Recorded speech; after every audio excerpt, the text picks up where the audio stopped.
more than 120 world leaders gathered in Glasgow, Scotland for the first day of the UN summit. The conference is billed as a last best hope to keep global warming in check. Leaders hope to agree on global targets for reducing carbon emissions. CBS News' Skyler Henry has more on the climate summit and its mission. President Biden helped kick off the UN climate conference, saying time is running out for the world to combat climate change. Glasgow must be the kickoff of a decade of ambition and innovation to preserve our shared future. The goal of the conference is to create a plan to cut carbon emissions to limit global warming to a rise of just 1.5 degrees above pre-industrial era temperatures. The UN says current emissions plans would see a rise of 2.7 degrees of warming. 2 degrees more and we jeopardize the food supply for hundreds of millions of people as crops wither. Some of the world's biggest economies have not put policies in place to meet emissions reductions, including the United States. Today I'm releasing the U.S. long-term strategy, which presents a vision of achieving the United States goal of net zero emissions economy-wide by no later than 2050. The White House wants to include more than $500 billion to combat climate change in the spending bill still being negotiated in the Senate. Deals with the existential threat of climate. That bill is still being worked on literally today. It will be worked on tomorrow. I believe we're making some progress in making it even stronger than it is. Russia, China, and Saudi Arabia, some of the biggest contributors to carbon emissions, are not in attendance. Skyler Henry, CBS News, the White House. For more on this, I want to bring in Mark Hertsgaard. He is the executive director of a consortium of journalists called Covering Climate Now. He is also the environment correspondent for The Nation magazine. Mark, welcome. Great to have you with us. So UK Prime Minister Boris Johnson gave the first speech of the conference. He compared the climate crisis to a doomsday device in a James Bond movie. Let's listen to what he said. We are in roughly the same position, my fellow global leaders, as James Bond today. Except that the tragedy is, this is not a movie, and the doomsday device is real. Humanity has long since run down the clock on climate change. It's 1 minute to midnight on that doomsday clock, and we need to act now. The Prime Minister describes there a critical situation, but many are skeptical leaders will take the aggressive actions that are needed to curb the effects of global warming. Do you think this conference will have a meaningful impact on the problem at hand?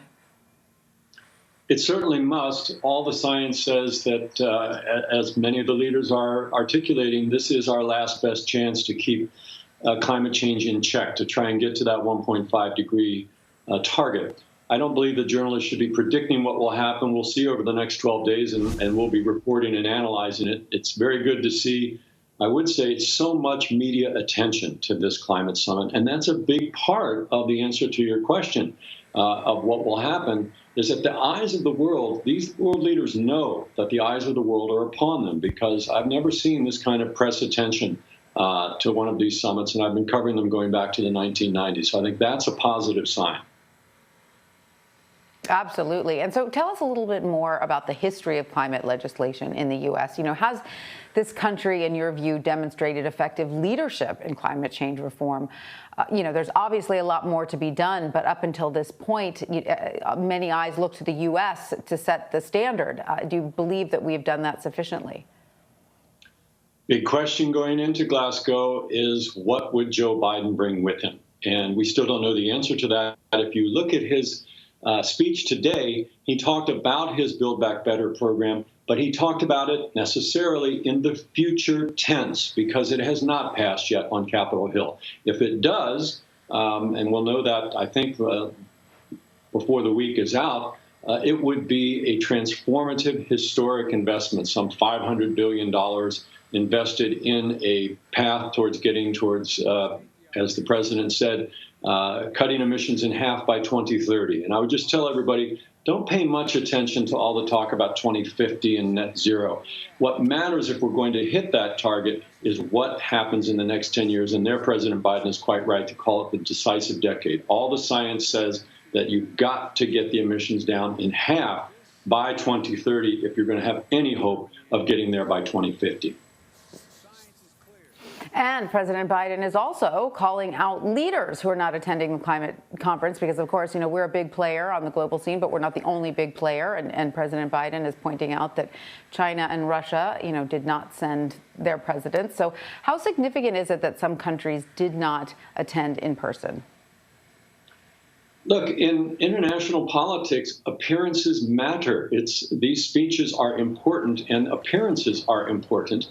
And I think it's, frankly, not a good sign that the leaders of Russia and China and Saudi Arabia and some of these other big emitters, Mexico included, are not there in Glasgow. It does not send the right message. Now, that said, remember, folks, this is a long conference. There's 2 weeks. This is just the opening day. And it's very possible that some of these world leaders may come back. In fact, at previous United Nations climate summits, the world leaders generally only show up at the end, when it's the final details being haggled over and you decide whether you can reach an agreement or not. They front-loaded it this time to get the leaders there, I think, in order to try and build some momentum towards a positive outcome. So, again, this is just the first day, folks. There's a lot still to come.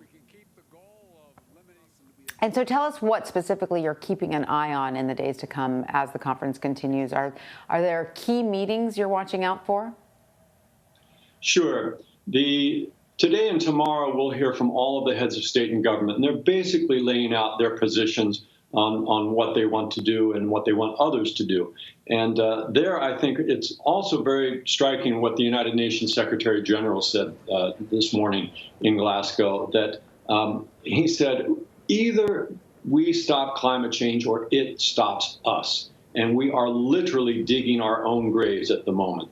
As your intro showed, we're on the way towards 2.7 degrees, which would be an absolute catastrophe. We've got to get that down to 1.5. So I will be watching to see what kind of real commitments are coming out of the big emitters. That's one thing. And a second key theme is going to be justice. That is to say, climate justice, because one of the long-standing themes through all of these climate conferences going back to 1992, the Earth Summit in Rio de Janeiro that started this whole process where I was reporting, it's always been a conflict between rich and poor. And as our colleague at Rolling Stone magazine recently wrote, the last 30 years of climate politics has basically, you could summarize it as the rich pollute, the poor suffer, and the rich really don't care. And all of this time, including, I'm sorry to say, the United States government, we have not ever faced up to the fact that the reason we have this climate crisis in the first place is because the richest countries on Earth have been burning enormous amounts of fossil fuels, in particular, going back to the Industrial Revolution. And we've gotten rich that way. But the countries around the world, such as Bangladesh and the others from the so-called Climate Vulnerable Forum, those are 48 countries around the world that are exceptionally vulnerable to climate change. They are saying, hey, we didn't cause this, and yet we are suffering first and worst. We will literally lose our lands to submersion from rising seas. And so that's going to be one of the big, big issues, is will the rich countries finally make good on their promise, which is written into the Paris Agreement 5 years ago, that they have got to provide aid to help those developing countries not only switch to green energy themselves, but also prepare for the impacts of climate change that can no longer be avoided. Absolutely. That will be a key piece of it. Mark Hertsgaard, thank you so much for joining us. We appreciate your insight. Always a pleasure. Thanks for having me.